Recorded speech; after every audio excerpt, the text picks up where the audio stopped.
Hello? Okay. Well, welcome to the Physical Security Workshop. Mark Seiden from the US and myself, I'm Barry, will do this workshop. It will be two completely different approaches of physical security, but you will see that. I will start off. My name is Buddy Wells. I'm the founder of Tool, which is a lockpick sport group.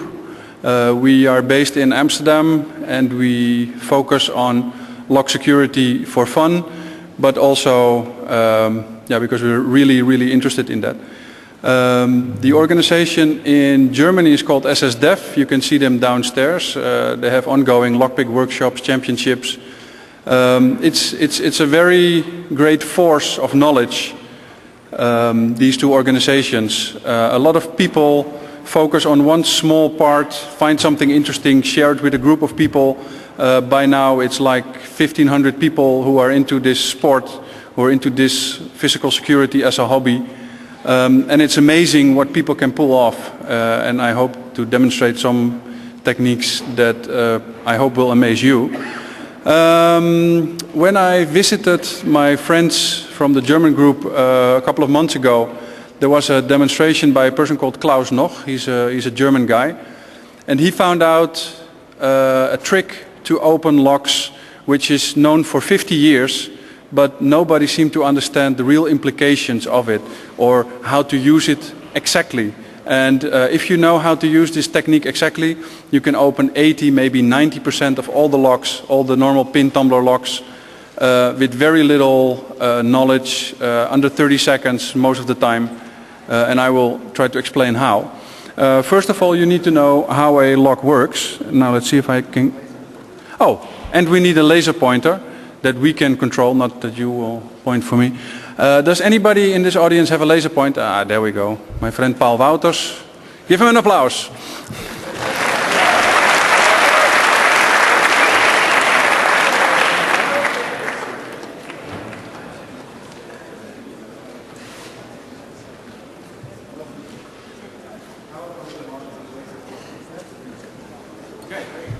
Okay, this part of the session worked, so now if everything else goes as smoothly as this, I'll be very happy. Let's see, how do I... Space. Well, there you go. It's not Windows. Space, you said. Spacebar. Yeah, spacebar. Hey. Backspace. No. No. This is not going well. You want me to do it? No. Okay, there we go.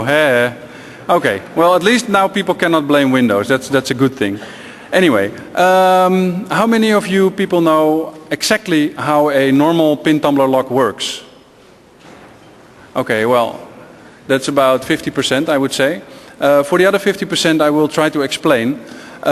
When you insert a key into a lock, what happens is that a set of pins, and this is a cutaway view of a lock, and if you insert the key correctly, and the key is the correct key to the lock, there's 2 rows of pins, 5 stacks of pins, that the point where the pins are on top of each other needs to be in one straight line, namely the line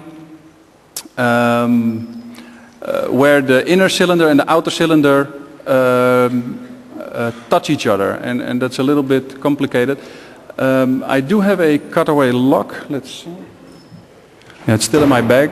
But you could, and here is the lock when it's tilted a little bit. You can see here the lower pins, and here are the upper pins that are spring-loaded. But a lock is nothing more than a collection of 2 pins that are stacked on each other with a little spring that keeps them under tension.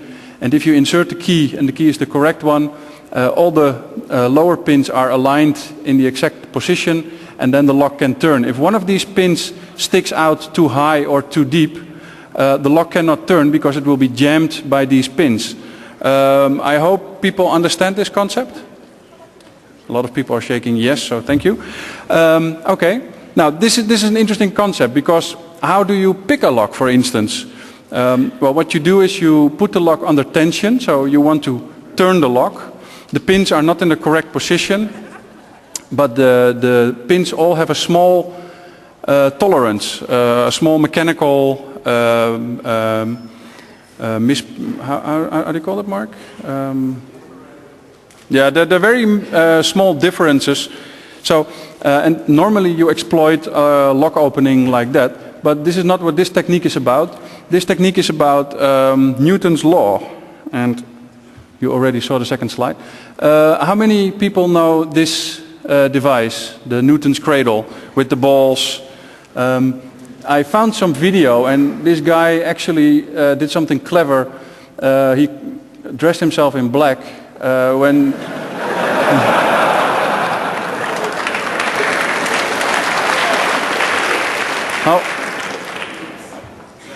Oh, there we go. How do I turn this video on? You click on the black shirt. I click on the black shirt.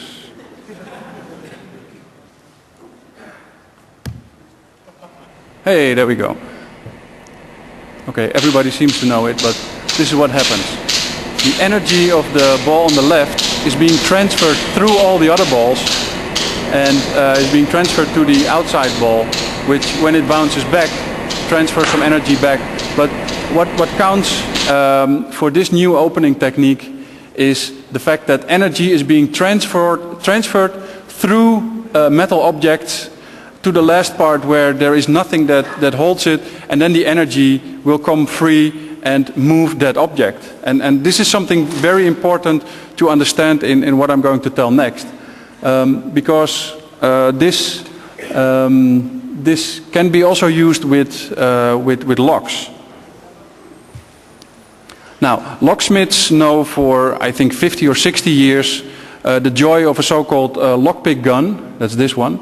This, by the way, is a special lockpick gun that's modified by Kurt Schulke to also operate on European locks. You can operate it upside down or the normal way around. That's because pins in Europe are so-called upside down, and pins in the US are the correct way, as they call it.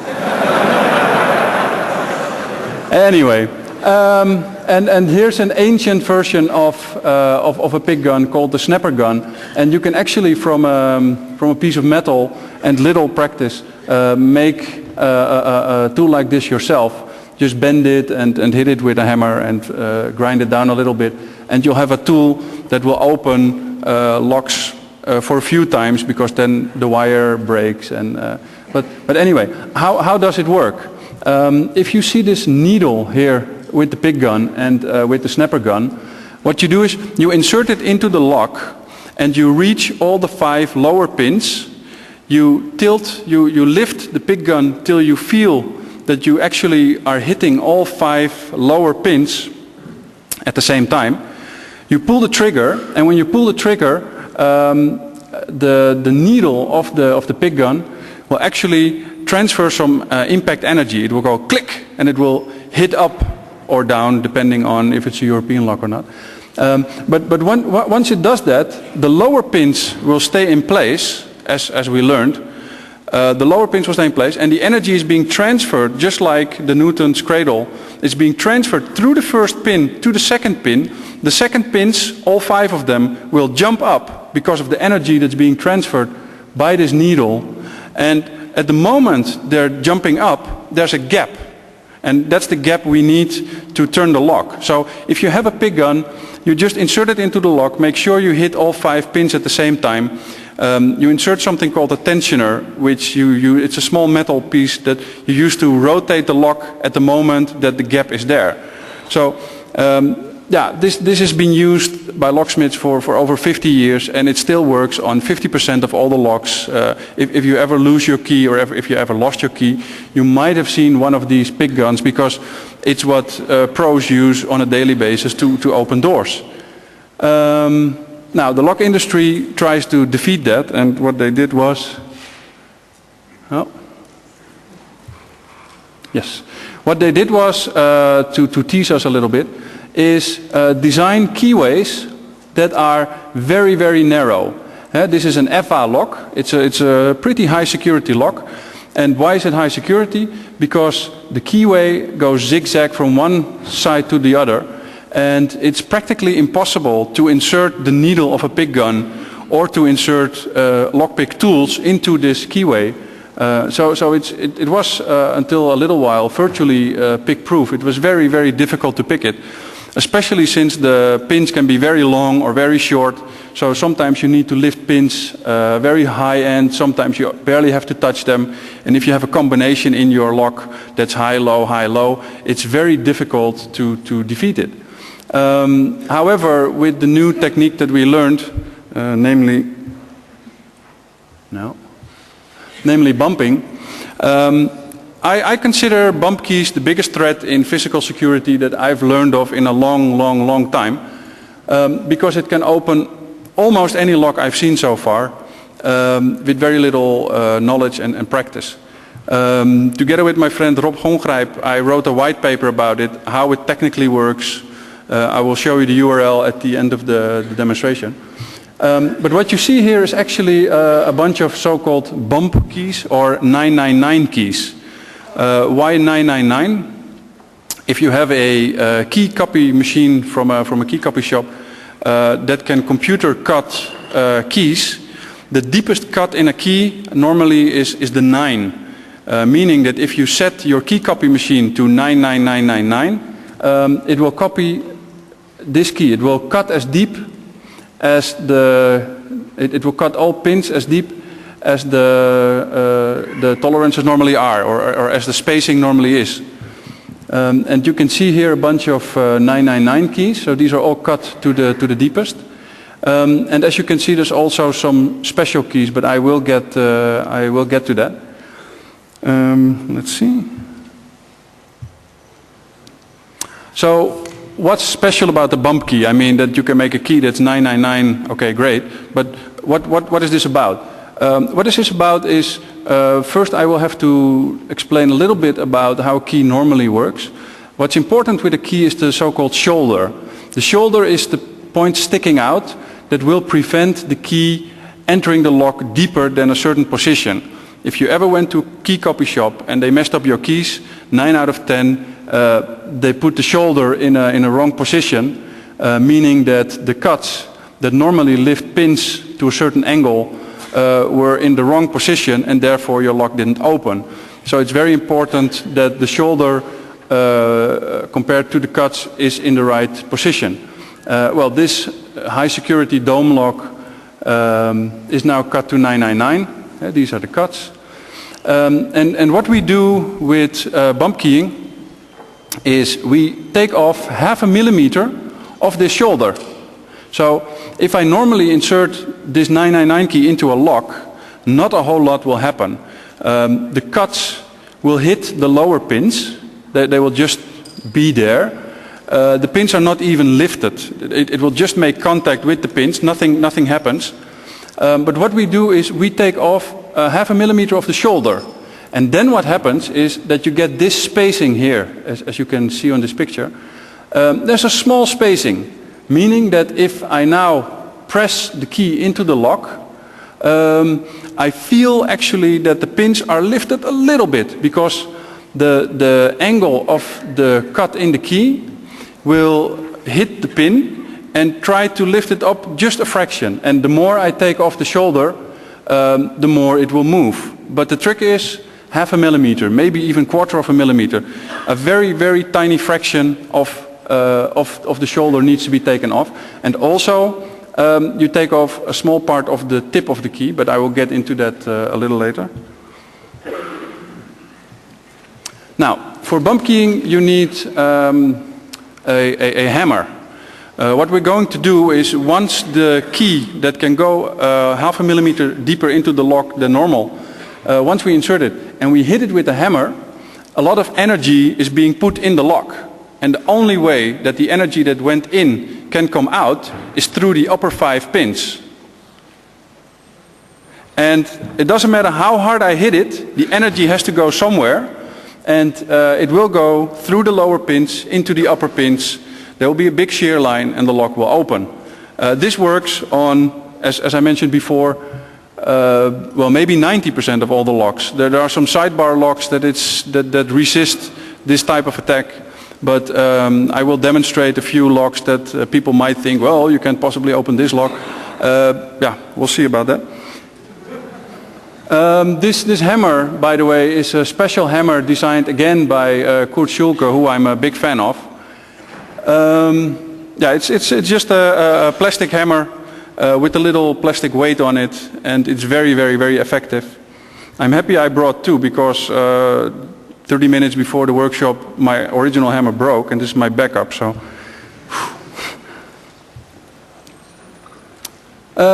yeah. Well, then I will now start the demonstration, and then people will say, "But you possibly cannot open this type of lock." Well, let's see how far I get. Can you hook up the camera for me?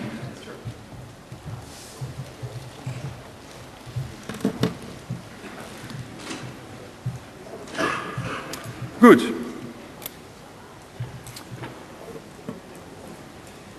We will start with the very difficult keyway of EVA, the zigzag motive. What's that? I don't hear what he says. The mouse cursor. Oh, okay. Sorry about that. Excuse me. Okay. Anyway. Anyway, this is a lock that normally is very difficult to pick. This is the bump key that we made for it, and as you can see, it's cut to the deepest. Well, I took off some of the tip, as you can probably see. It's a little flat, and not sure if I can open it on camera, but I'll try.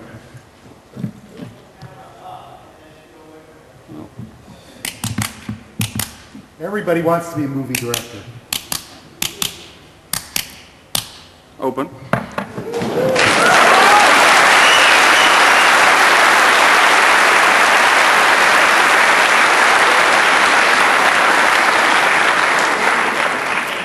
So this is your standard 5-pin lock that people who spent more than normal amount of money put on their door.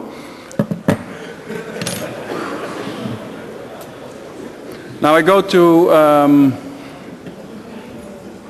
the next level. It's a 7-pin lock, a so-called dimple lock, or Bohrmuldenschutz, whatever they call it in German. And it's from Multilock. They make several types of locks, and this is the easiest one they got. The little plastic you see here is actually designed by Oliver Diedrichsen, who sits over there and tries to be anonymous, but I spotted him anyway. But yeah, what he actually did is use some hot glue to make sure that the key would not enter the lock too deep.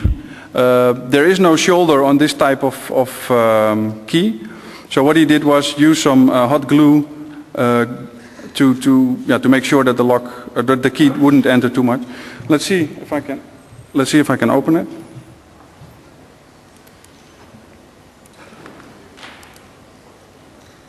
It doesn't even want to enter the lock. Now the problem with bumping is that these locks sometimes are destroyed.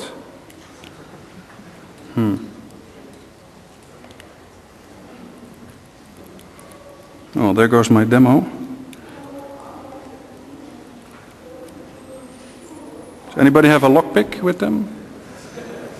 I need to turn the pin a little bit. It's dented from all the blows. Okay, I'll go to the next one in the meanwhile. There's this. Okay.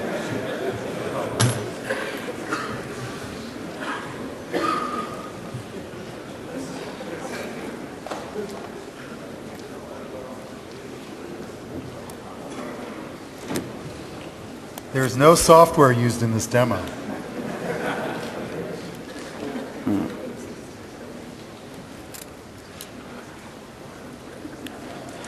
Okay, well, we'll forget about this lock then. It's too bad.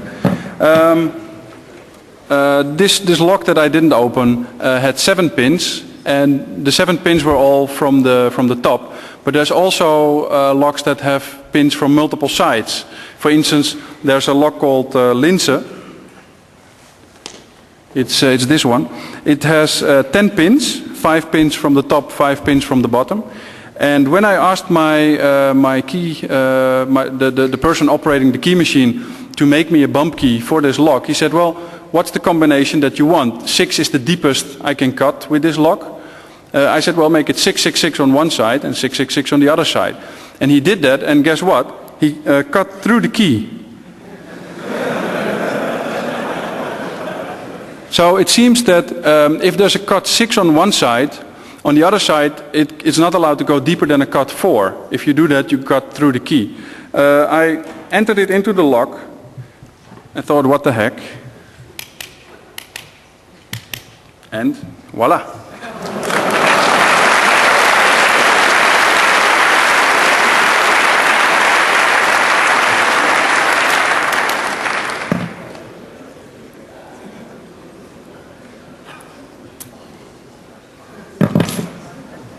There's even locks that have 15 pins.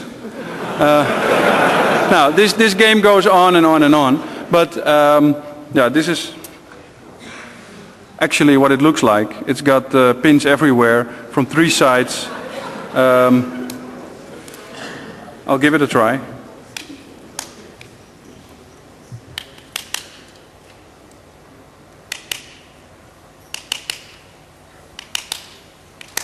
Open.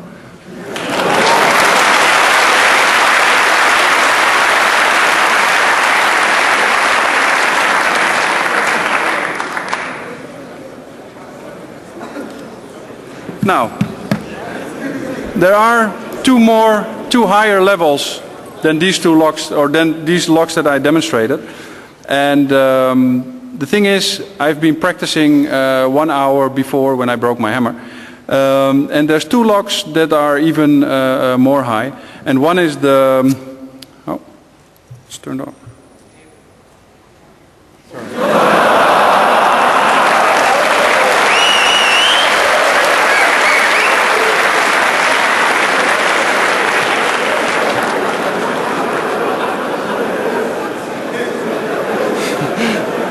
But at least we know how to make you laugh.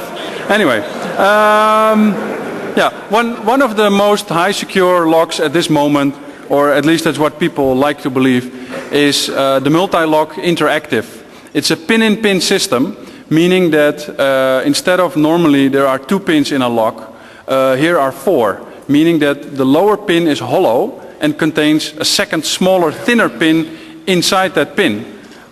So yeah, the pin-in-pin system is overestimated for a long time, although I'm not allowed to say that. I was on Dutch television at prime time in some news show, and somebody gave me one of these locks and I couldn't open it for an hour. So what am I to say? And yeah, the same thing could happen here, because I've had quite some success opening this multi-lock interactive, but I have no idea if, you know, 1,000 people watching or how many there are now, if it works or not. I'll give it a try for 1 minute. If it doesn't work, you know, we'll see how I try to back off.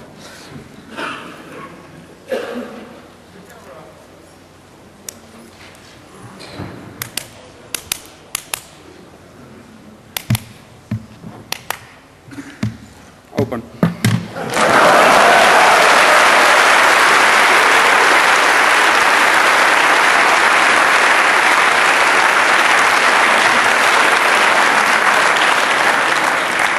Okay, I'm happy that the score now is multi-lock 1, Barry 1.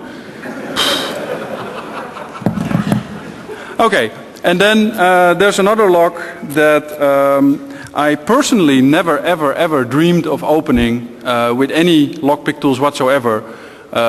We lockpickers sometimes have a favorite lock that we really like, and the ASA Twin, it's a sidebar lock which has 6 normal straight pin tumblers, as in a classic original pin tumbler system, but also the sidebar, which is the combination below here. That sidebar mechanism is so ingenious, it's very hard to pick it, and I would call this lock pick proof. It's in use by a lot of governments, a lot of big corporations, and this is about the most secure lock, the most secure lock you could buy, until this discovery. The weak spot about this ASA Twin, as what it's called, is that the sidebar combination, which actually is the mechanism that makes it very difficult to pick or very difficult to manipulate even with bumping, it works with solid pins, and it goes too deep into technical detail to explain exactly how it works. But if the sidebar combination is unknown, bumping doesn't work with this type of lock. However, to make it easy for key copy shops or whatever, or key shops, is that normally they sell these sidebars in regions. So for instance in Berlin the code is 954, I'm not sure if you can read it. That means that if you go to a Berlin copy shop or a Berlin key shop that sells ASA Twin, 9 out of 10 will probably sell you the 954 sidebar combination, which is this combination. So the thing that makes a lock so strong actually works against them if you can buy the same lock as your neighbor. If I know that my neighbor bought a lock in the area, I can buy a lock at the same shop, got the same sidebar combination, cut it to 999 and open it. Now this lock is an 80 euro lock, and I opened it I think 100 times. And the problem is, and I don't know if you can see it, you can see it here, the lock dents at one moment in time. It's a steel lock, it's a very, very nice, very strong lock, but it breaks when you bump it over 100 times. I will give it a try to see if it opens. Again, I will take 1 minute for that, not any longer than that. If it works, great. If it doesn't work, I'll go into a little bit more detailed technique of why it works and how it works. But let's first see how far I get.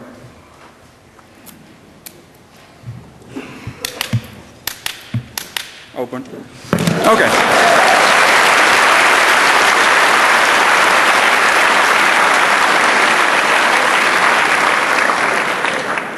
I'm not sure if there are locks of gods, but today they're in my... Yeah, whatever. Okay. Now, what we found out during examining what exactly goes on is that the more expensive a lock is, the more tight, the more the less play there is in the lock.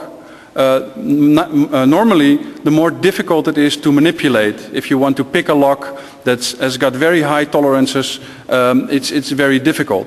But with this technique, you transfer the energy, and if energy gets lost because pins have got too much space in the chambers or whatever, it doesn't work. So this technique works best on expensive locks. There's nothing that I can do about that, but I personally thought it was very funny to find out that the more expensive a lock is and the more work that they put into engineering it as tightly as possible, the more easy it opens with bumping. So this basically is what bumping is all about. The white paper is online. It's on tool.nl/bumping.pdf, but as I said, it will be at the end of the show. We will show it to you. As I mentioned, there's only a few locks that resist this technique, and for instance, magnetic locks, locks that use magnets to control the opening mechanism. They are resistant against this, and a few other high security cylinders, especially with sidebars. 9 out of 10 sidebars is the code word, but then of course only if the sidebar is not sold in every shop in the same region for the same time. So this is the thing about bumping that I wanted to say. Are there any questions so far? Where can you get the hammer? I paid 10 euros, so that's not too much. People use the wooden handle of a hammer, just the handle itself, or people use the end of a screwdriver. There's many things that you can use to hit the lock, but personally my big favorite is this this tomahawk hammer. But maybe you can make something yourself. I don't know. Do you know if we can detect this kind of specific attack on the lock with a forensic study? Trace. Yeah, sure. We tried to do it with the naked eye and with a magnifier and see if we could detect if pins were hit, with the bump key or if not. So we opened the lock 10 times with bump keying, took it apart, and we took the same lock apart. And with the naked eye and with the magnifier, we couldn't find it.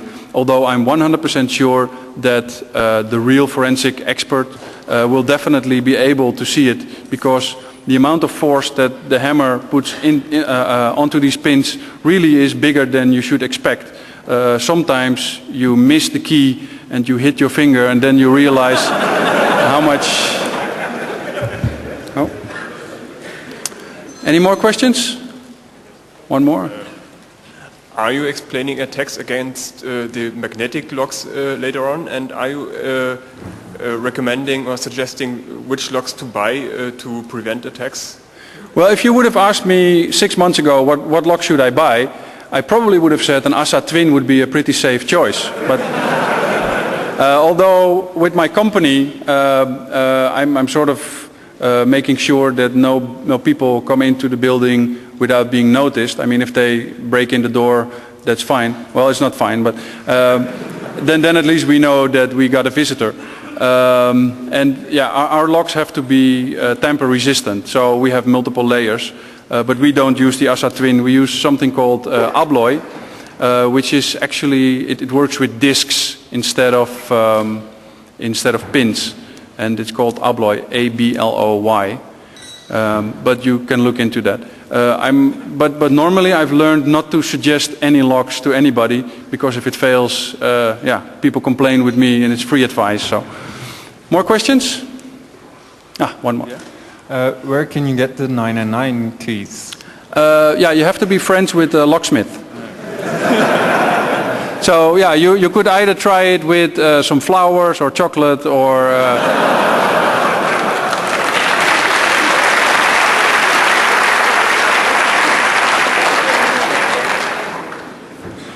Okay, then we leave the questions for next. Mark, if you would be so kind to remove your laptop, because I'm going to demonstrate something very dangerous.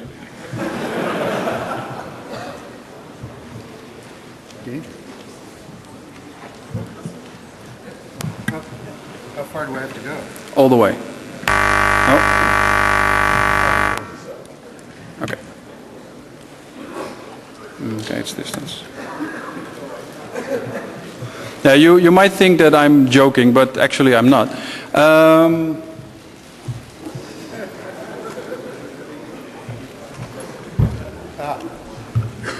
Okay. On the same workshop where I learned about bump keying, yeah, now we can show the slides. Wonderful. Excellent. Okay. I'll show you the slides later. Yeah, let me put it on the floor here. Push past this down.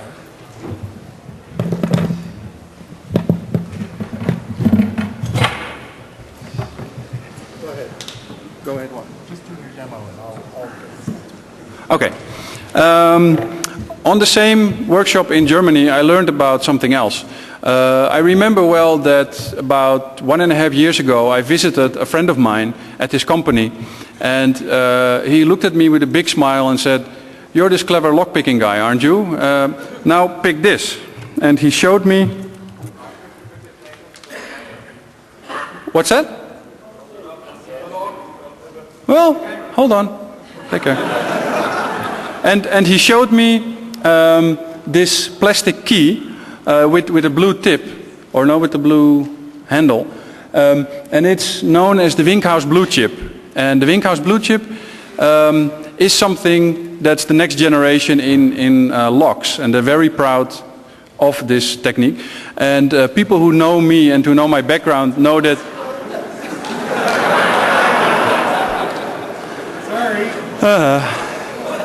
Anyway, people who know me and my background know that I'm into encryption and crypto. And when I first learned about this lock, I was really impressed. Because what it does is it uses 128-bit encryption to secure your locks and doors, which is pretty impressive. What it does is, in the tip of this key, there is a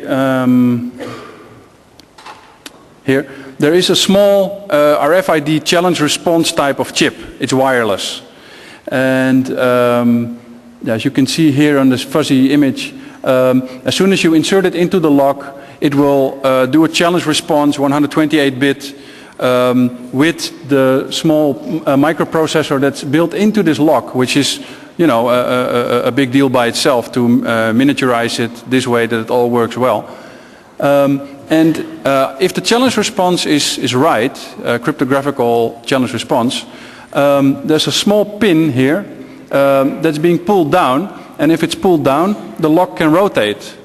And this really is a very clever design. And the people of... What? Oh, sorry. All sorts of stuff going on here. Okay. Anyway, Mark is making sure that you're not falling asleep. But anyway, I was impressed and pissed off that my friend told me, you know, you cannot open this lock, and I knew that he was right. That was until I visited my German friends, and what did I see? I saw actually a blue chip, a Winkhaus blue chip lock. And what else did I see? They had the key that does not operate the lock. So there's no transponder in this key. It's a blank key. It's a demo key.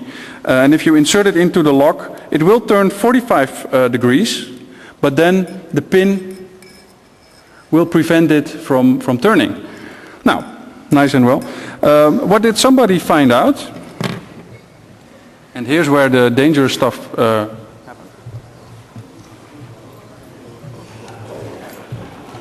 Okay, this here is a very strong magnet. And I'm not kidding that it's very strong. If you buy it, it comes in a box, and the box has a big skull and bones on it, saying beware. It's also called in German the Todesmagnet. This has got multiple reasons. One is that it will destroy any hard drive that it comes nearby. It will destroy your credit cards. One magnet has got 85 kilograms of pulling strength. So if somebody weighs 80 kilos, supposedly he could hang on the magnet. This is a very strong magnet, and it's very dangerous. It's also dangerous for another reason. If this desk was made out of metal and I would be here and demonstrating the magnet, it would jam. Once it grips, it would smash my fingers, and I wouldn't pick locks for a little while. So you got to be careful with this type of stuff. Now, what this guy found out is, I told you.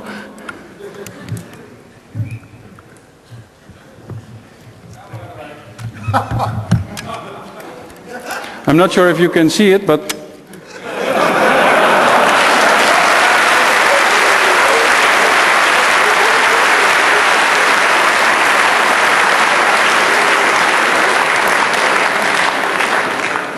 now this magnet can be bought for 39 euros, and the lock is a 250 euro lock. Yeah, and you might think it's funny, but I can tell you that the company Winkhaus did a pretty bad job fixing their problem. And I will first put this away.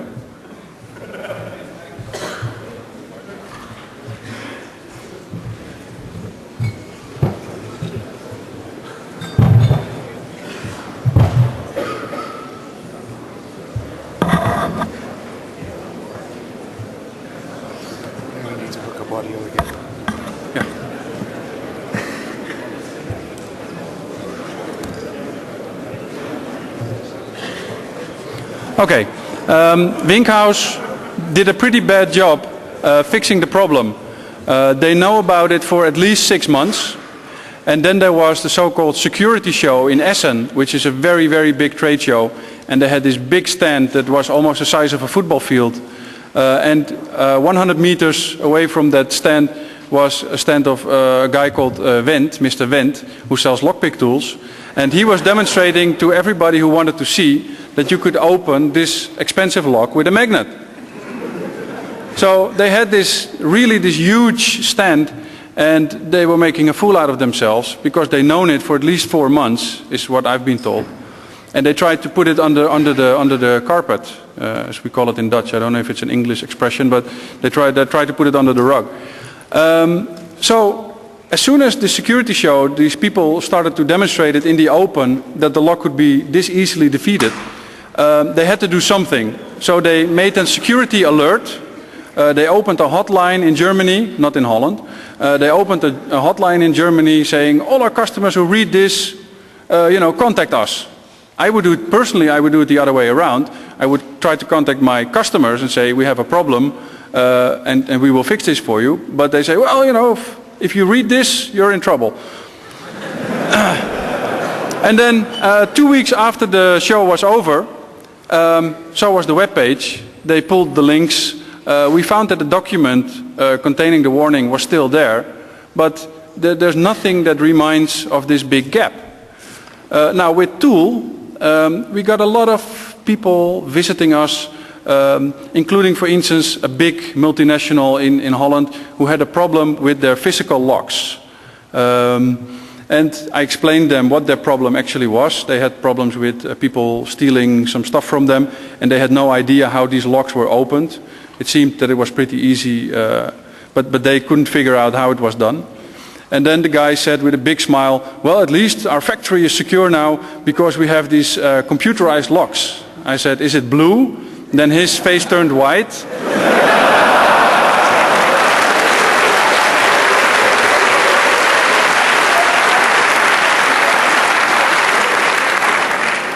And he looked at me shaking, said, you are kidding. And I said, well, unfortunately I'm not. And I didn't have one of these magnets, but I shot some video. And when he saw the video, he got really, really angry because they just installed it very recently because they had some problems, people stealing stuff. To the highest level of the board of directors, all the locks were changed with this blue chip lock. And now he found out that with 39 euros, people could bypass it. So he got angry, sent an angry email or called to Winkhaus and said, what's going on? And they sent back the lamest reply I have ever seen. Yeah, we tested it with ferrite magnets, and the other magnet is a very special, dangerous, blah. 39 euros, you can buy it on supermagnets.ch. But they said, in January, we have good news. In January, we will fix your problem. For 9 euros, we will upgrade your lock, and we will build into your locks that you send us. So when the locks are in transport, you maybe have to hire a guard, or I don't know. But when they get your locks, they will upgrade them, and they will build in some mechanism that you can see that people use the magnet to open it.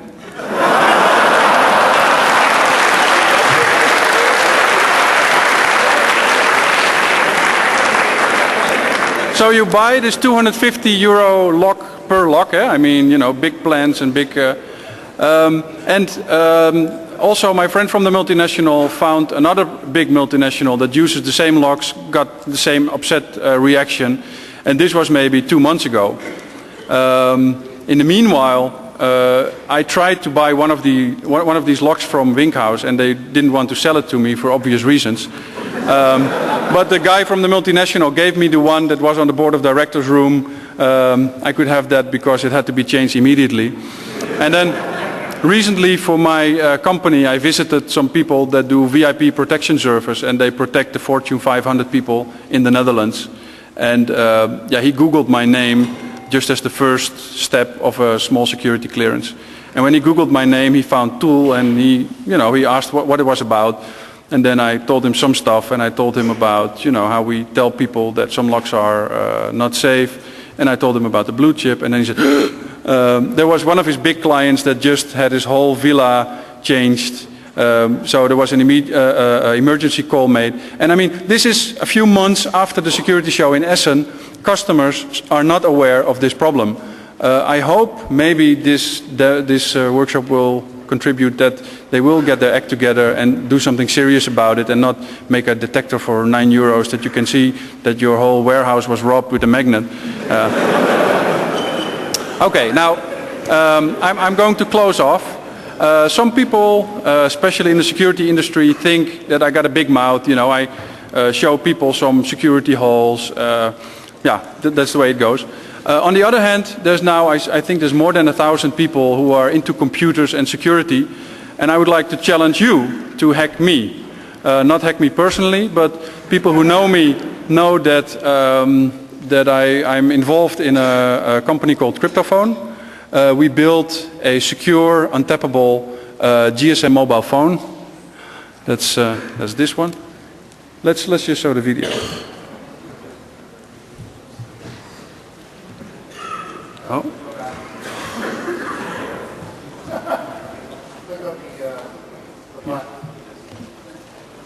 Does porno work? Yeah, it's in the black, and I'm clicking it.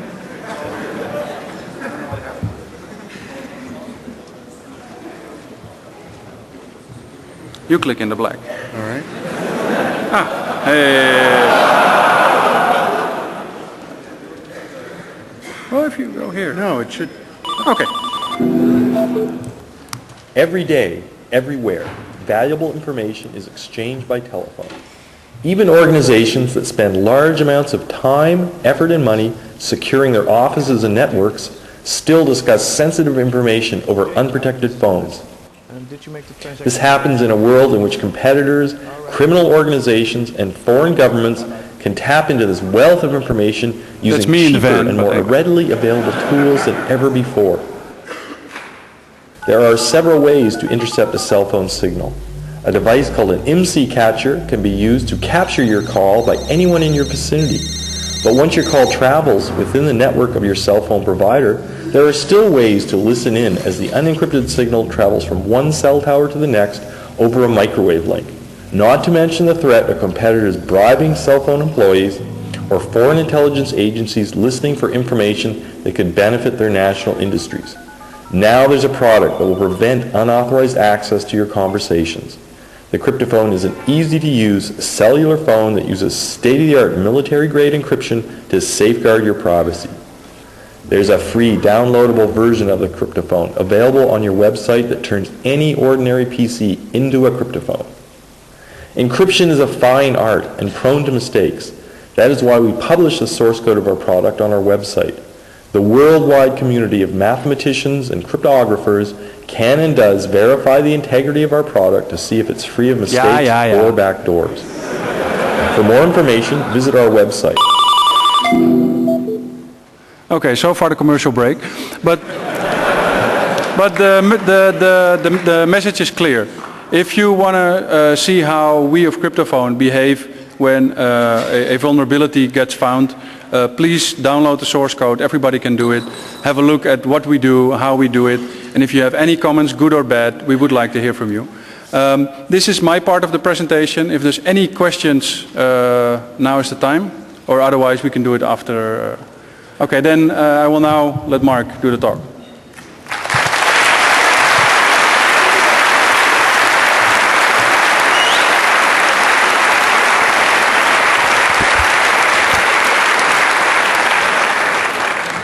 Thanks very much. This says now hack Barry. It doesn't say now hack Mark, by the way, even though we're presenting together. So I'm going to talk about something that's somewhat more abstract than the nuts and bolts that Barry has demonstrated so ably. And first of all, thank you for the opportunity to be here and talk to you all. And it's really nice to be in a conference where, wearing my usual t-shirt, I'm one of the best dressed people here.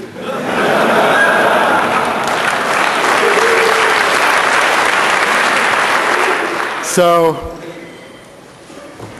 I'd like to talk more abstractly about why physical security is important, and in order to do that I need to define it.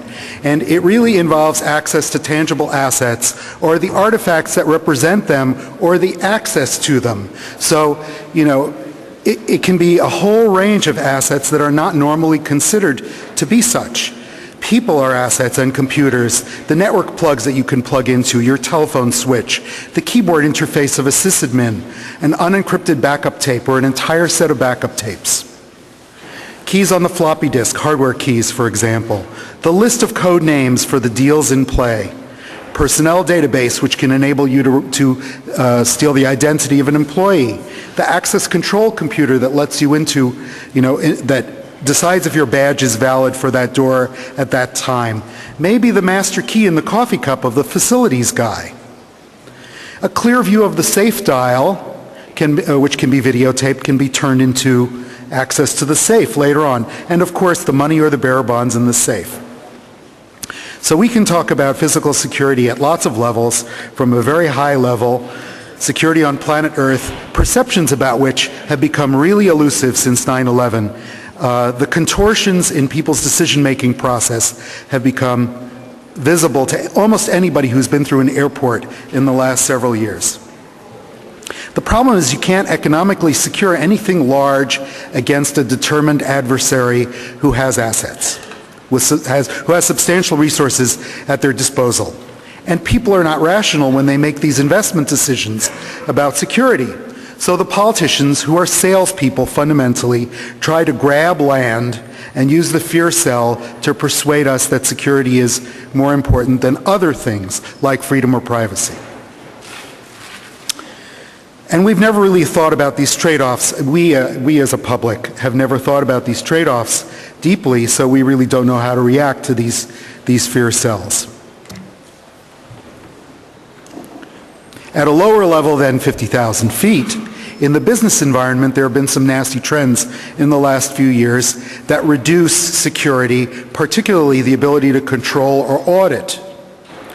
For example, initially there was centralization of control and operations, which meant making the wires much longer than they used to be.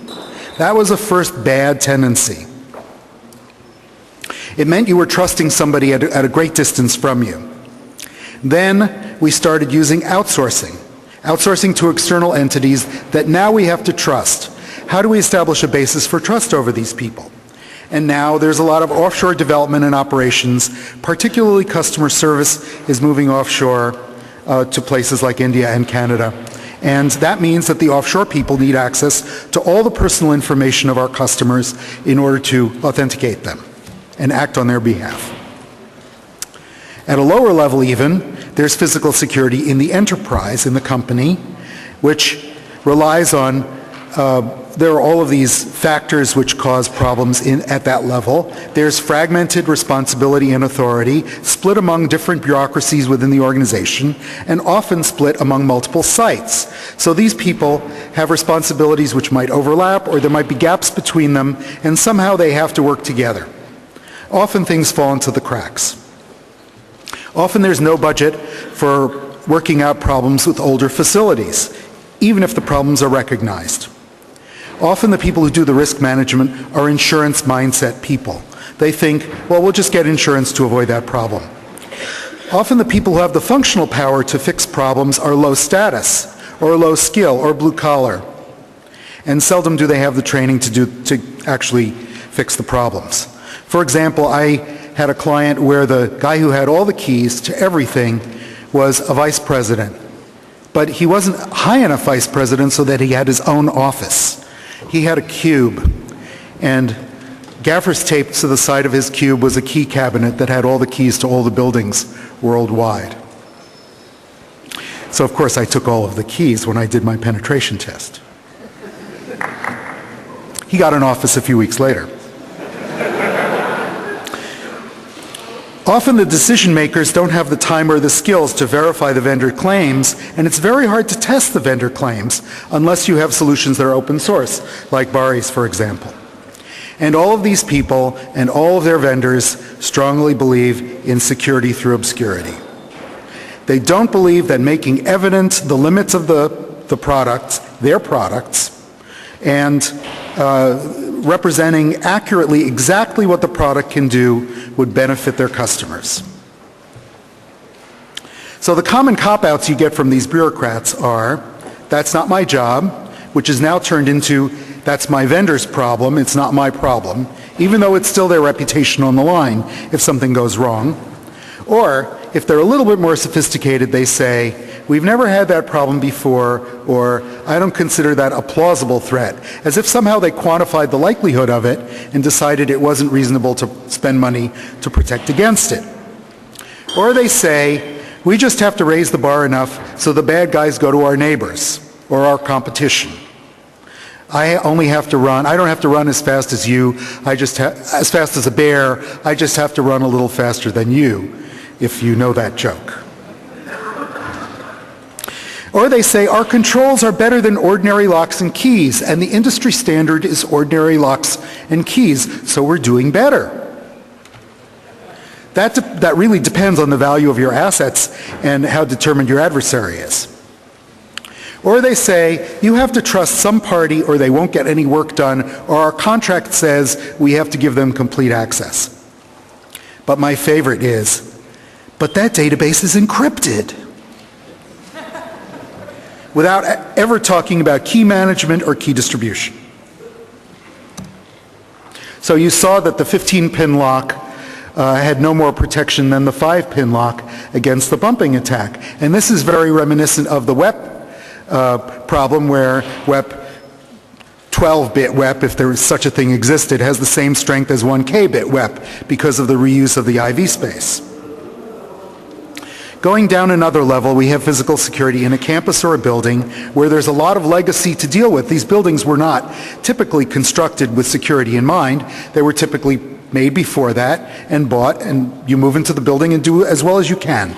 So there might be partial height ceilings and hung ceilings which you could go over, or raised floors which you could go under, or wiring rooms out in the hall, or wire runs through the public areas, or networks that are all unsegmented, or previously installed doors and locks which you just try to change the locks on and hope for the best. In a building, you can ask yourself, is there any perimeter, which you can't almost ask yourself with networks any longer because of wireless. You can ask, is there any protected area or vault which you can establish as a basis for trust and put all the wiring and authentication devices in that vault and rely on those for subsequent decision making. Often you have to provide friendly facilities for joint venture partners or visitors or random people who walk in, and they have to be able to work in your space, physically close to you, but they could look at your screen or they could look at your keyboard. Then there are the building networks which control the heating and the air conditioning. Sometimes they control the alarm system, and the door is also. And then often there are required back doors, legally required, or key escrow, for example, a thing called a Knox box. Here's an example of a Knox box. You often see them on the outside of buildings. There's one here which is taped to almost taped to a wooden panel outside a door. And inside this box, there's a little a flap under which there's a hole for a key, is a set of keys to your building. So the firefighters, when they get a call saying your building is on fire, they come to your building, they have a key to the Knox box, they open it up, they extract the keys to your building, and then they enter the building without causing any destruction. So what they have in the fire engine is this other device labeled Central Lock on the right. Do you have the laser pointer? Thanks. So the Central Lock, you don't see the wiring, but it's connected to the dispatching radio for the firefighters. And down the radio link, they send an unlock code, which briefly allows them to take out the key, which opens the Knox box. This is done so that every firefighter doesn't have to have a key to every Knox box in town, and by the way, they are all keyed alike. So this is what I call a single point of failure in an entire town, and these keys are typically 5-pin Medico cabinet locks, which are not difficult to either copy or pick. Not that difficult. Another typical problem with buildings is that multi-tenant buildings weaken the defensible perimeter because they have shared space. There's shared corridors and a reception area and an elevator lobby, and they're probably master keyed, and you have no control over the visitors to the other tenants, and they have their own independent policies, and you can't secure the building as a whole on any level. So what this means is that the weakest tenants, the tenants security policy that's the weakest becomes your de facto security policy.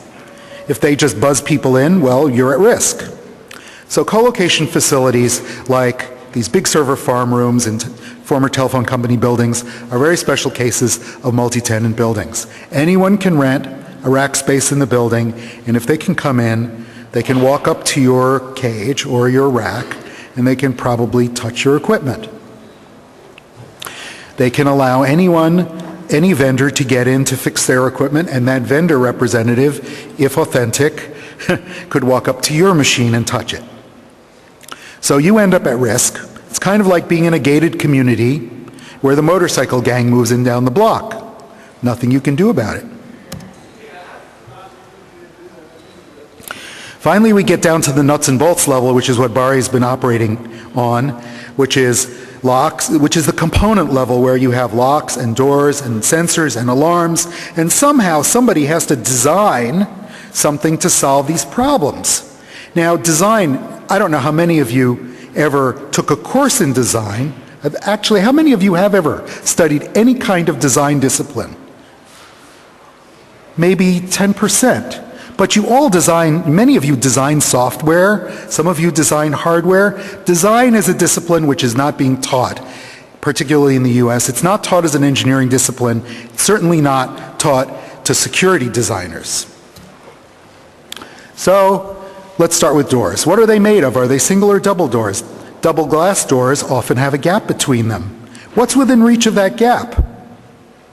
Where and of what construction are the hinges? So, if doors are simple, how can they go this wrong? Look at all of these things that somehow someone has tacked on the door. This is a fire door. That's the thing that lets you get out in case of a fire. You push it and an alarm starts sounding, but it does open the door. But somehow someone decided to put this double bolt lock on the door, and there's another lock here, and there's another lock there, and there's a sensor and this chain to keep the door. And what's this bolt doing on completely the wrong side of the door?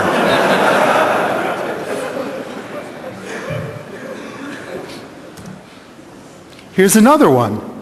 This one has the same, it's another fire exit. It's also got a locked slide bolt here, which will prevent people from getting out in case of a fire, and various sensors and things. And here's a magnetic strike, which holds the door closed with a force of 1,500 pounds. I don't think I want to be on the wrong side of this door when there's a fire. Then we have locks that come in all sorts of forms, and every one of them has one or another kind of weakness.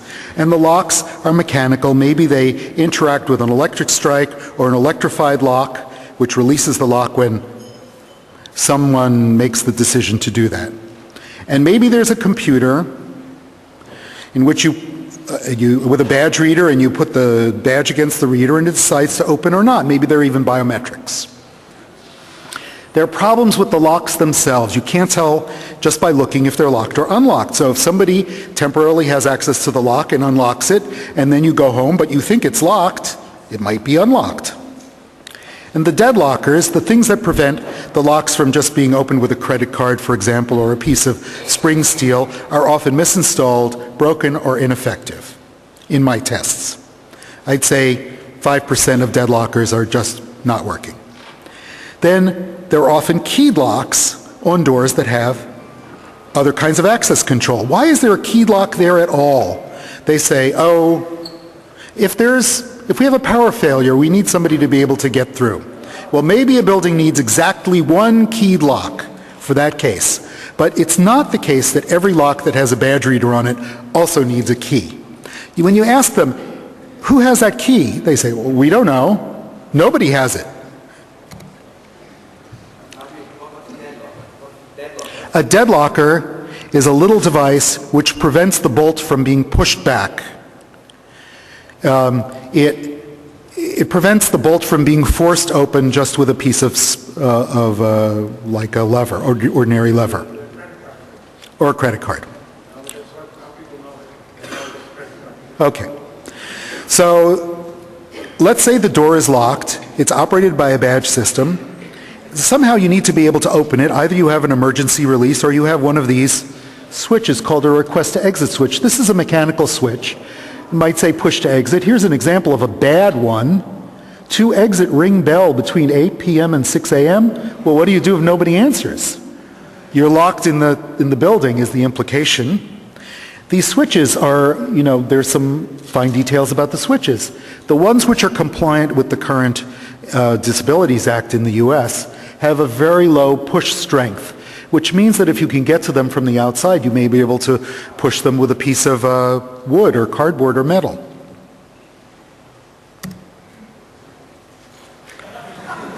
Here's my favorite request to exit switch. It says, please do not touch. Warning, do not touch. It makes you wonder what it's for at all. So here are the frameless glass doors I talked about, which are a problem. Architects love them. The executives love them because they look so open and transparent. And there's a gap. If there was a request to exit switch just inside here, somebody could push something through the gap and trip it. There's a gap here between the 2 panes. These doors, you can't see how they work. There's an electrified lock in the hinge mechanism, which is activated by a badge access control system. And so these things are normally kept locked, and there might be a badge reader on the outside somewhere, invisible to us. So how do they get unlocked if someone needs to leave? Well, there's a sensor called a request to exit sensor, which looks like this thing. It's a passive infrared device which senses the difference in temperature between a hot object walking up to the door like a human and the background like the floor, and then it opens the door. And these things have adjustable sensitivity and adjustable width, adjustable beam in general, and you can see they have a 20-degree beam width. But if you can put a hot object through the gap in the door and put it in the beam, then you may be able to persuade the sensor that a hot object has walked up to the door like a human, and it will unlock the door for you. Some of these things sense motion instead of temperature, and you can wave a Federal Express envelope through the door and it will open. Sorry about the quality of the graphics. There are 2 kinds of strikes which hold the door open. The strike is this gadget which interacts with the bolt mechanism. This is the deadlocker, this little, almost impossible to view, half-moon shaped protuberance in the door. It is pushed open. It's pushed to a halfway position when the door is closed. It's in this position right here against the strike. And the bolt, which is exactly this shape, plops into this hole in the door frame. Well, unless the alignment of this bolt works with the electric strike is exactly perfect, the deadlocker is inactive, it turns out. It turns out there's an incompatibility between the biggest selling set of locks in the US and the biggest selling set of electric strikes in the US, where the deadlocker doesn't work at all. Other problems involve exposed, then there are magnetic strikes, which are often not on an uninterruptible power, so you just interrupt the power and the door is unlocked. They're not on battery backup. Often the magnetic strikes are on the wrong side of the door. Adhesive tape on the magnetic strike on the surface between the big magnet, an electromagnet, and a big piece of steel, a plate which is held shut by the electromagnetic, operate according to the inverse cube law. So if you can increase that distance by anything, even a piece of Scotch tape, it dramatically reduces the holding power of a magnetic strike. And then you need those switches, which I mentioned. Often, the placement of the strike is wrong, or the wiring is on the wrong side of the door. Sometimes the wiring is just exposed on the outside. Then there are problems with cylinders themselves, like Barry has demonstrated. You can make a key. Even better, you can make a master key from an ordinary key. There are these kinds of cylinders called interchangeable core cylinders. There's a special key, a control key, which lets you remove the cylinder quickly and replace it with one of your choosing. So you can rekey the lock almost instantly. You don't need a locksmith. All you need is a spare set of cores. Often the control key is much more universal than any master key in these systems. So even if there isn't a master beyond the building, the control key may work for the entire campus. I know of many universities in this situation. And very few lock instances are needed to make either a master key or a control key by disassembling it or even not. I'll give you a reference to a paper by Matt Blaze on this subject later on. If you can find a lock in a public area or an open padlock, often these sprout legs. You can often make a master key for the entire enterprise. The problem with mechanical locks is you can't revoke rights when you've lost a lock or a master key. So they decided electronic access controls would be great because you could have individual control over which door any person could open, and you could revoke those rights instantly just by turning off their badge. But now there's a computer and a database involved, and there's wiring between all of these components, and there are protocols between them. For example, some of the components are these things called panels, which are physically close to the door and the magnetic strike or the electric strike and the badge reader. And these things have caches of access rights because if the computer is down or the wiring is broken, you still want the door to allow people to get in. So the cache remembers the last state of badges used at that door or perhaps in the entire building. So now you have a cache consistency algorithm where if somebody changes something in the database, they have to push the deltas to the different caches and invalidate certain lines of the caches. And you can bet that there are bugs in some of these cache updating algorithms.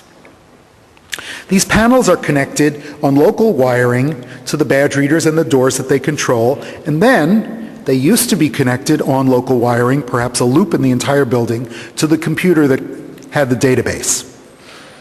But now they're on the network. And guess what? They don't use mutual authentication of the counterparties. They don't use challenge response. Almost all the communication is just TCP or UDP in the clear. No sign-on, no passwords, no sessions, nothing. Not even serial numbers in a lot of these protocols. And all of these people have invented their own protocols. Many of them built products that were connected on RS-232 or 485 local wiring, and then they had the market demand to network enable their product. So how did they do that? They bought a terminal controller, a standalone terminal controller, which on one side has a serial port and on the other side has an Ethernet, and it's the moral equivalent of a connector, a transformer, an adapter. It doesn't really do anything. You telnet to some port and you're connected to the serial port. Often these things have no access lists, no IP filtering, no passwords, or even worse, they have default passwords which nobody ever changes. At least they don't have sniffers built in. And most of these devices have backdoors for installers and maintainers which are undocumented. Default passwords, default logins, or sometimes they're documented in the installation manual, but the customers don't know about their existence. And what about those cards that you hold up to the doors? Those cards are primitive examples of modern RFID tags. They have a subnetted, they basically just have a number on them. Sometimes it's a 32-bit number. Modern ones might even have 64 bits. But this is subnetted into a facility code and a card number. And the facility codes are not really controlled. So if you know that somebody is facility code 3294, you can go to a manufacturer and say, hey, I'm facility code 3294, can you send me badges 1 through 100? And they'll do it. They won't ask you anything, you don't have to prove anything. Many of these cards are field programmable, so you can put your own facility code in. Most use no challenge response or any kind of authentication. So I figured somebody must have built a card reader and a card emulator that would replay this. And sure enough, I found an undergraduate at a university who did it a couple years ago. I'll give you the reference later on. Most of these things can be read remotely. All you need is, the equivalent of a badge reader and a battery and a PIC-based recording device, and you can walk up to someone in the elevator and read all the badges in their wallet. Or you could install it at a banquette at the luncheonette in the financial district and then follow the guy to work, figure out that he works at Goldman Sachs or something. The low card numbers are more likely to be senior, given to the early employees, and more privileged. but that hardly matters if you can read any card. You can do brute force attack on the number space. Since none of these devices ever expect a brute force attack, they will log all the failures, but they take no countermeasures like lockouts, like exponential backoff, or anything. It's like Unix login in 1960. So are these more or less secure than keys? It's very hard for me to decide.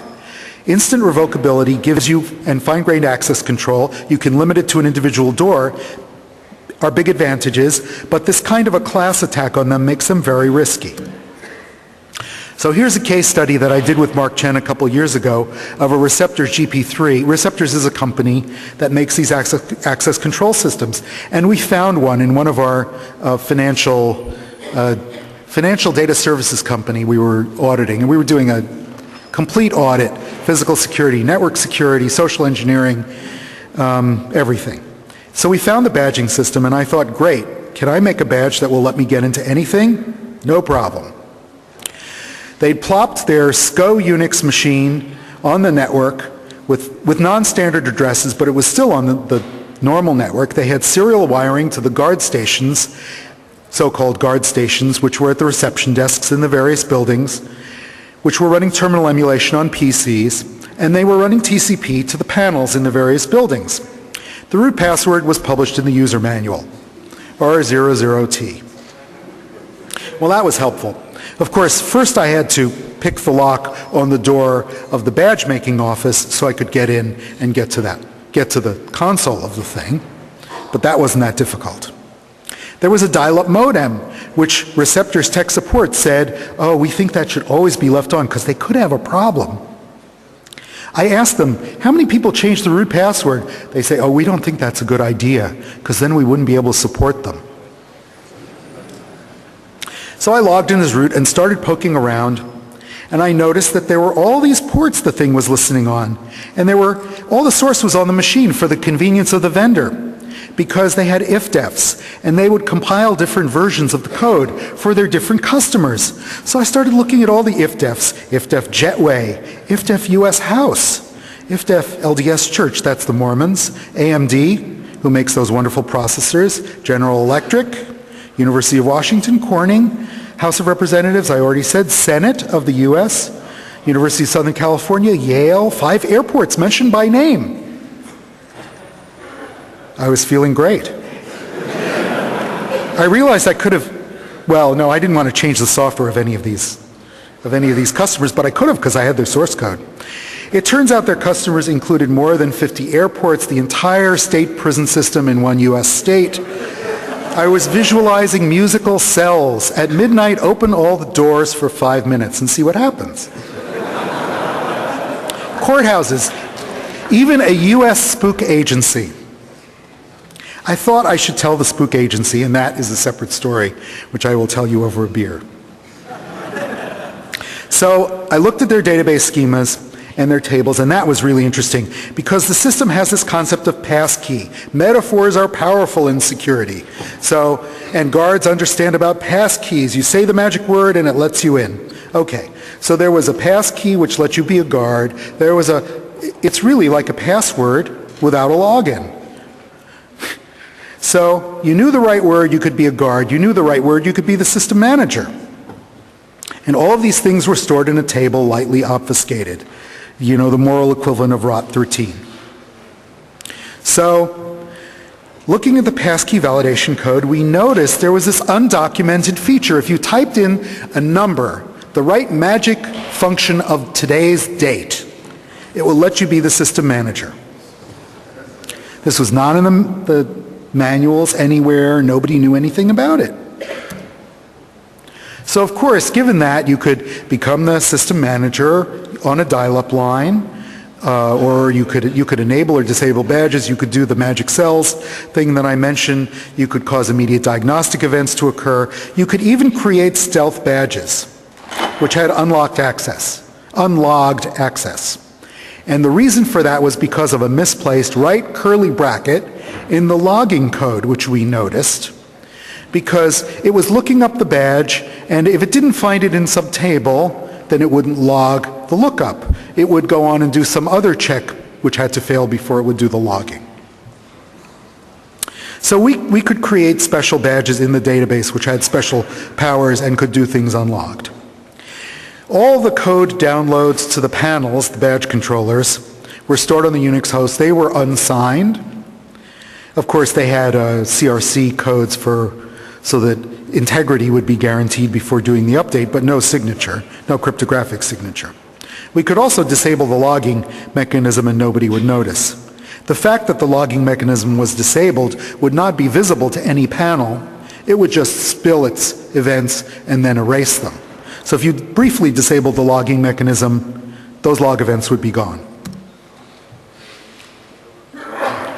So the vendor in this case was just as much in denial as in Barry's case. They accused us of using unfair tactics in reverse engineering their system. They said that a maker of barbed, I believe I'm quoting this guy almost verbatim in some magazine. He said the maker of barbed wire should not be pilloried when someone leaves the gate open. I didn't even understand the metaphor. Okay. So another thing you have to worry about is sensors and alarms. When is sensed movement in a protected area an alarm event, and when is it just normal? The problem with badges just on the outside of your door is you can't tell if movement in the event is a normal case or an alarm event. The only way you can do that is by forcing everyone to badge in and to badge out and counting the occupants that remain in the space. And when the count goes to 0, in that case, any movement in the space is an alarm event. Usually, the alarms are not integrated with the presence systems or the environmental systems or the badging systems, making this kind of design difficult to implement. So if you can trip these sensors from outside the protected area, you can do all sorts of things. Aside from opening the door using the request to exit sensor, you can also cause nuisance alarms. And I think Ross Anderson has measured how many nuisance alarms are typically responded to by an agency like a police department or an alarm service. I think it's something like 2.5, and then they give up. And then they say, oh, there's something wrong and we'll fix it in the morning. And all alarm events after that are ignored for the rest of the night.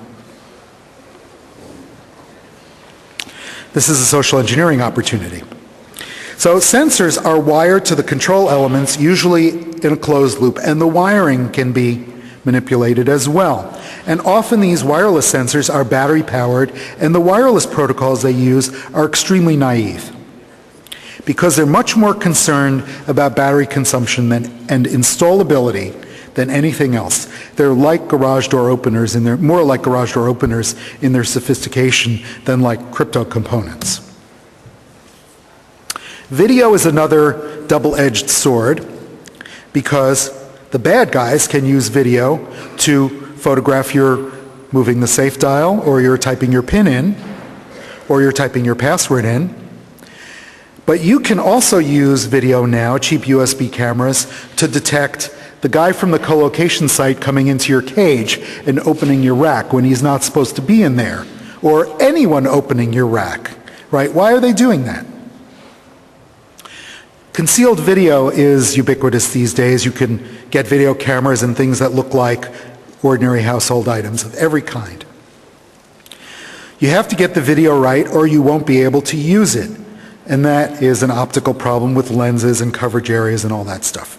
Plus you have to be able to search it once you've recorded all this video, especially if you don't know exactly when some event occurred.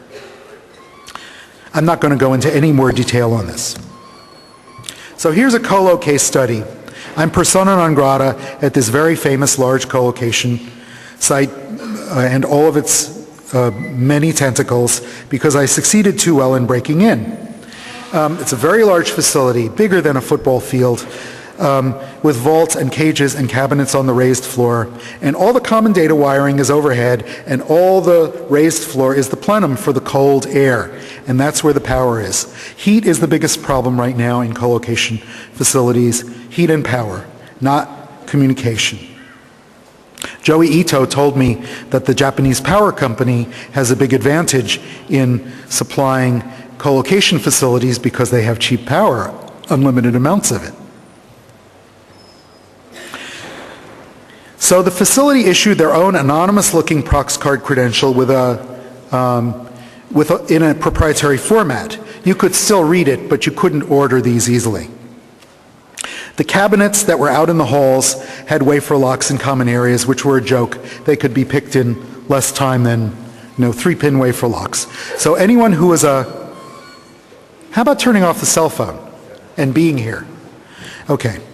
So anyone could pick it and open your cage for you. The cages themselves only went up a little bit higher than I am tall. There was video, partial video, but the secure place, this was their excuse for existence, were these vaults. And the vaults had video pointing at the front door, hand geometry readers for the entry, electrified locks, a door open magnetic switch in the door so they could tell if the door was being forced, and a motion detector just inside the door. I thought, okay, well, that might work. But the vaults themselves were really prefabricated structures with 4 walls, and the floor was still the raised floor, and the ceiling was still the dropped ceiling. So you could enter through the ceiling, or you could enter through the floor. I thought that was an opportunity. First I had to get in the building. That wasn't very hard. You need some concept of identity for these controls to work well, so the fact that they issued their own credentials seemed to me to be pretty strong, because anyone can make something that looks like a driver's license. It's nice that the credential somehow conveys the right to do something, rather than, a driver's license being a de facto identity document in the US. Not only does it convey your right to drive, but it also says how old you are, talks about your right to drink, might have your social security number on it, might have a thumbprint. Why is all that crap there? Originally, it just said you had the right to drive, and that's what it's for. So the fact that all of these rights and responsibilities are being overloaded on a single document is a big problem, because it means that the bar can check your ID and steal your identity. So here's the thought question at the bottom of the screen for you to think about. Is it better for your colo to accept your driver's license or to issue you their own credential containing a shared secret with them, or to check your face in a database? So there were a few months that pointed to identity theft as a big growth area. There's this guy, Abraham Abdullah, who stole 80 of the 400 richest Forbes identities and opened accounts in the names of Paul Allen and Tom Siebel and all these, lions of industry in the U.S. This was detected when Siebel was in Davos at the World Economic Forum, and he got a call from his broker who said, Paul, your account is out of balance with its investment objectives due to that purchase of a house in Switzerland. He said, what house? And they managed to undo a large wire transfer in record time. I thought that was very hard to do, but they managed to do it. The same month, VeriSign issued some Class 3 code signing certificates in the name of Microsoft Corporation to parties who have never been apprehended. And at the same time, the General Accounting Office in the US reported that you could buy assault weapons using phony driver's licenses. So I started, when all these things happened in the same week or two, thinking that identity was an important issue. I actually looked into the buying of a weapon thing, and I discovered that you fill out a form, and it asks you questions like, are you a fugitive from justice? Are you an unlawful user of or addicted to marijuana, or etc.? Have you been adjudicated mentally defective? And if you're mentally defective enough to answer yes to any of these questions, you won't get a weapon. But they check your driver's license. They check it against the database. And if you were unlucky enough to make a phony driver's license in the name of a known felon, you will not get a weapon. They do not check that your driver's license is authentic or that it was ever issued. Of course, everything you need to create identity is available on eBay. Here's what I bought. And here's what you can buy if you make your identity. This is bought by the General Accounting Office, not by me. So, physical security, this is an entirely different dimension of physical security, the guns and guns and badges kind. But these are scary devices which you've doubtless run into. They're keyloggers. They work on PS2 interfaces and they store up to 2 megabytes of keystrokes. Everything you type and backspace over, having had second thoughts about it. It's the closest thing to thought control that there is, thought recording. It will record your dreams and your intentions, even if you think better of them later on and you don't send that email. They cost less than $100. So if someone has momentary access to your PC keyboard interface, they can install these, and you probably won't notice it there. Or they can install a keyboard with this built into it, inside the keyboard. But then they have to come back and retrieve it to get your keystroke information. So we knew about tempest shielding, and now we know about the keyboard interfaces, and somebody told me about looking at power attacks on the LEDs on the keyboards, which would enable you to determine things like keystrokes and disk data written. I didn't know about that one. But these 2 guys at IBM Research in Almaden, Dmitry Ozanov and Rakesh Agrawal, discovered that you could record the acoustic signals off keyboards. And the template of the keyboard is like a drum. It has a distinctive sound to it. And by doing the right kind of digital signal processing, you could decode with a high probability which key was pressed. And you could even do that across a telephone connection. I'll give you the citation to their work, which is very impressive and suggests many possibilities. So it was suggested that by recording the sound of a dot matrix printer, you could figure out what was being printed a while ago. They also did some experiments on telephone keypads and ATM pin pads, which they could recognize with modest reliability. Not as good as a keyboard. So here's the acoustic signal of the keyboard. There's a little signal when your finger touches the key, and then there's a big signal, that's this, I think. And then there's a big signal when the key touches the plate at the bottom of the key. And it turns out many of these keys sound different. So what they did is they did formant extraction, a pretty naive formant extraction on this signal, on these acoustic signals, developed a normalized FFT, and then they fed it into a neural network. And just so that there's some science in this talk, I'll explain to you what this is. This is 30 keys. They trained this individual keyboard, the neural network, with this specific keyboard, and then they tried keystrokes of Q, W, E, R, and after training, 9 times out of 10, the Q was suggested as the first likely candidate when they pressed a Q after training. 0 times it was suggested as the second alternative, and 0 times as the third alternative. The W, 9 times as the first alternative, 1 time as the second alternative. So you can see that the recognition of E is quite weak. It was not. For some reason, it didn't produce a distinct signal. But the R and the W and the Q and the T is perfect. Most of the time, either the right key was suggested as the first possibility or as the second possibility in any given sequence. The average depth of the correct sequence was 1.99, less than 2. So if you could record a trained keyboard acoustically, and this was done at a distance of 1 meter with an ordinary PC microphone, you could reduce the key space of the passwords by quite a lot if you wanted to do brute force search on the remaining key space, for example. This worked just as well on different kinds of keyboards of the same, not quite as well on, if you have a Dell 300 keyboard and you had 2 other examples of it and you trained it on one instance, it kind of worked on the other 2 instances, but not quite as well as if you trained it on the actual keyboard that was in use. It didn't seem to matter who was typing. It didn't seem to matter if they hunned and pecked, if they typed rapidly. So what solutions do we have to this? Well, you could mute the microphone. You could make people authenticate when they're offline. most of the solutions involve telephony integration or keep people away from your keyboards or don't use keyboards or silence the keyboards.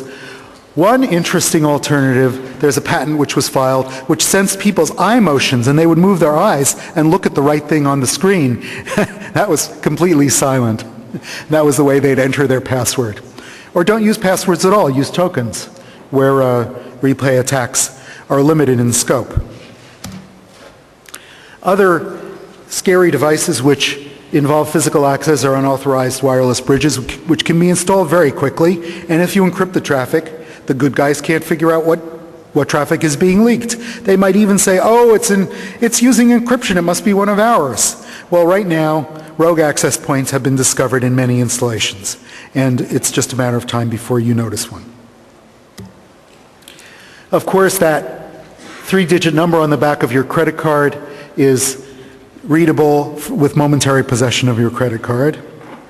And by the way, a single DES key is used to verify all of the credit card numbers in a batch. You might think that by now they would understand that they could use random numbers, but no. That would, 3 bytes per card, that must be, at least $10 worth of magnetic storage for a bank. So the real problem are systems are decreasingly designed or built by people who understand their behavior, and the people who make security decisions have no training in analyzing the systems that now have computers in them. And they're much less they're almost untested. You just believe your vendor claims. Don't believe the vendor claims. I won't talk about these trends. You know all about them. All your secrets with you on your Palm Pilot or on your laptop. Here's my Screw the Vendors slide. This is a tombstone from 1870 in memory of Ellen Shannon, aged 26 years old, who was fatally burned by the explosion of a lamp filled with R.E. Danforth's non-explosive burning fluid. Well, vendors still produce products that are snake oil today, and the only way to keep them honest is to audit their performance very carefully. Contractually require audits, require them to disclose security flaws to you as their customers, so you know what the limits of the product are. Do independent design and code reviews.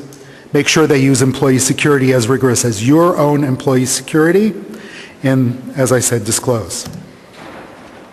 So science is not going to solve these problems for you because many of them are people problems, and social engineering problems are very difficult to solve. They can be solved partly by design. Make a design where somebody can't leak a secret because they don't know the secret. They have to get the secret or a portion of it from the customer on the telephone. People will always hide the building master key in the coffee cup. And people will resist heavy-handed authority, so they will ignore security protocols as much as possible. They will also cover up even the most severe of incidents.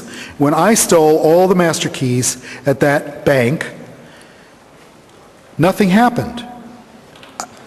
I was expecting there to be a noise, a report, something, somebody would have said something. So I went to my client, who was a senior vice president of the company, and I said, so here are the keys, and I plopped these keys on his desk. What do we do now? Several things we could do. We could go to the guy and say, have you lost a set of keys? Or we could just wait and see what happens, or what would you like to do? He said, let's wait and see. Right decision. A week later, nothing had happened. So we decided it was time to call a halt to it. We went to the guy and said, by chance, did you lose a set of keys recently? He said, yes. I wondered what happened to them. I thought maybe I brought them home, or, well, what did you do? Well, I went to my buddy who has the other set of keys, and I said, Stan, I misplaced my keys. Can I borrow yours? And then I went to the locksmith and I made another set.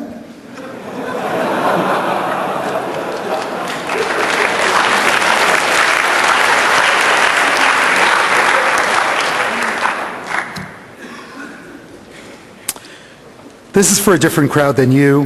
You know all about this stuff. The risks are yours, the reputation is yours.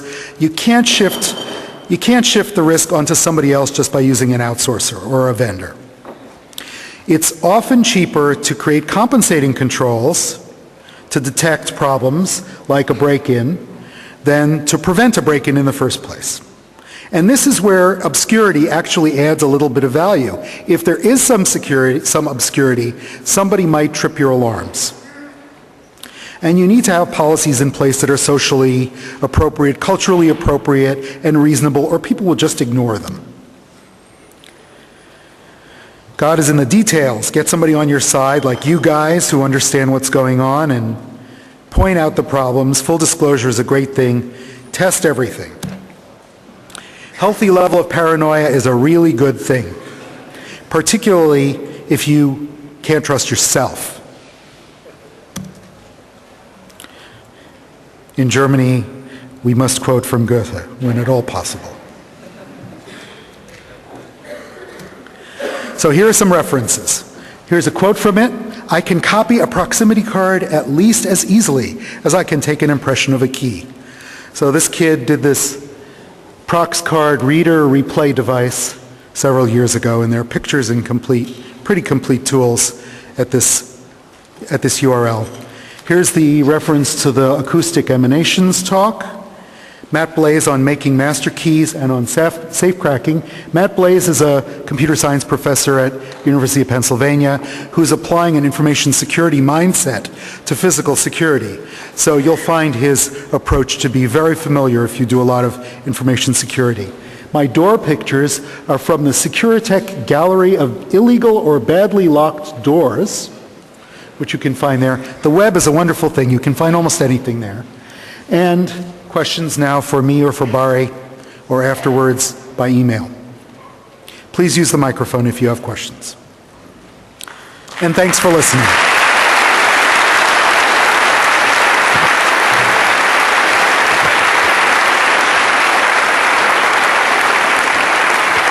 Wasn't there another slide with Oh, I'm sorry.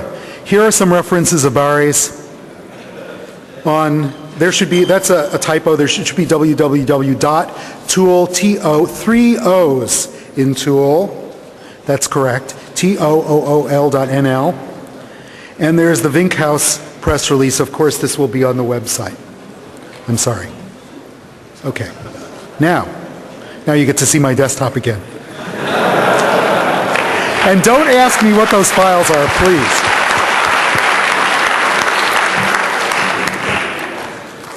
Okay, I just got a personal question. How did you get in that job? How did I get into this job? Well, I've been doing locksmithing since I was an undergraduate because I worked at the radio station at Columbia University in the 1960s, a period of student unrest. And we wanted to report on the kids, breaking into buildings and having demonstrations and getting beaten up and tear gassed without getting beaten up and tear gassed ourselves. So I made keys to the tunnels under the campus and all the buildings so we could just pop up in a magic place and report on it. And since then, I've been sort of an amateur locksmith. But about 10 years ago, my company called Securify started doing security audits, and I said, it's completely ridiculous to ignore social engineering and physical security because the bad guy is not ignoring those possibilities. They will look for the weakest link, whatever it is, and use whatever technique is at their disposal, and maybe they have multiple skills, or perhaps telephony. All of these things are in the grab bag of attackers these days. So we had a much more gestalt security auditing process than the usual checklist or the usual we only look at the network or we only look at the hosts kind of thing. So we really try to understand the process and make attack scenarios. So for the last 5 years, I've just been practicing the complete spectrum of attack and defense. Hello. I have one question here. Hello. Here. The first one to Mark. What do you think about smoking policies that force people to go through all the perimeters of a company regularly, a few times a day? I mean, it sounds like a bad idea for me. I'm sorry to say I'm such an anti-smoker that I think whatever makes it difficult for you to smoke is probably a good thing. Okay. But But you're right. This is a cultural. On the other This hand, is a if you can culturally walk in with your loaded dream box, if question. the guy was out for smoking to the data center, it's also a good thing. I mean, but for the other side, right? Well, you have a badge, and you should use your badge to walk out and walk in. And if it's a good design, there should be a man trap at the exit, so only one of you can go in at a time, and someone can't tailgate in after you. But there is a benefit to smoking, despite what I've said about it, and that is that there's a lot of communication among the smokers, which is across the boundaries in the bureaucracy. So you'll find out all sorts of things about your company that you didn't know, and they will find out all sorts of things about your work that they didn't know, because you're all common addicts. Okay, I have two other quick questions. Like, in challenge response systems, like with the electronic locks, you have a token with RFID, whatever. I heard that there are like man-in-the-middle devices, it's like a suitcase you carry with you. One you bring near to the guy with the token, the other one you bring right in front of the door, and they can exchange like remotely the challenge response thing. Yeah, that indeed is true. I'm not sure if such a device exists, but at least in theory you could do it like that. If the people who implemented the challenge response are halfway clever, they just take the speed of light for, say, 3 meters, and if the challenge to the response, or if the response to the challenge takes longer than the speed of light of 3 minutes or 3 meters, it's useless. So this should be a way to defeat it, but if it's actually done like that, I don't know. Okay, I also heard that devices are around. The last one is like the area codes on the locks you showed us, like from Berlin, this 254, whatever it was. Is it just on the keys or is it also on the locks? No, it's just on the keys. Too bad. Why? Thank you. Because otherwise you just have to look on the locks. Well, the thing is, if I see a lock in Berlin from this brand, 99 out of 100, if I go to the lock shop in that area, 9 out of 10 times, I will just get the correct blank. Nothing keeps you from going to the lock shop and buying a lock. And then you'll have a lock. What could be bad? Sorry, you've been waiting a while? The man in the aisle here holding the microphone? I think he's handing out the microphone. One of the angels. My question is about your crypto fund. If we talk about exportation of the crypto, what is the regulation in Germany? This is free or this is some restriction depending the country? There are some restrictions. We are not allowed to deliver the crypto phone to countries like Syria, and we take it pretty seriously that phones do not end up there, although you can never exclude it 100%. But yeah, there are some restrictions, but if you go to our website, cryptophone.de, you can read all about what restrictions are there and why.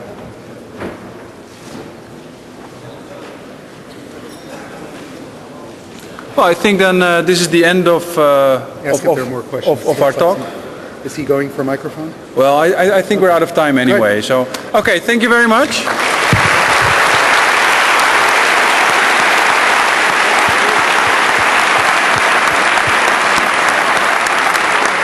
And feel free to ask any questions if you have any questions left later on.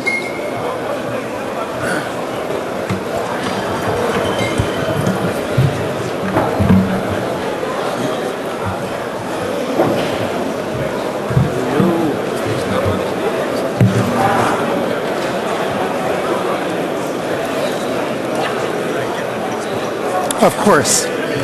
Sorry. Hello, mother. Thank you very much.